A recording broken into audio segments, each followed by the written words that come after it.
Oil pulling அது எப்படி பண்ணுறது? காலையில் எழுந்ததும் எதுவும் சாப்பிடாமல் இதயம் வளர்த்தை வாயில ஊத்தி நல்லா கொப்பளிக்கணும், அப்புறம் அதை துப்பிடணும். இதுதான் ஆயில் புல்லிங்.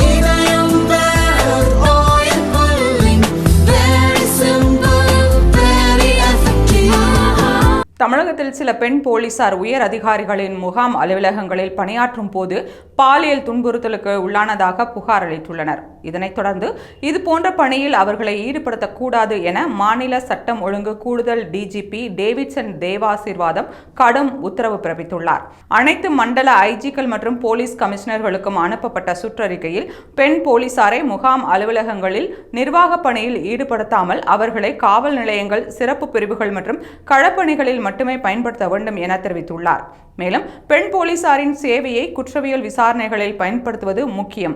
குறிப்பாக பாலியல் குற்றங்கள், குடும்ப வன்முறை உள்ளிட்ட வழக்குகளில் பாதிக்கப்பட்டவர்களிடம் நேரடியாக தகவல் பெற அவர்கள் காவல் நிலையங்களில் இருக்க வேண்டும். இந்த உத்தரவை அனைத்து போலீஸ் அதிகாரிகளும் கண்டிப்பாக செயல்படுத்த வேண்டும் எனவும் ஏடிஜிபி டேவிட்சன் தேவாசீர்வாதம் தெரிவித்துள்ளார்.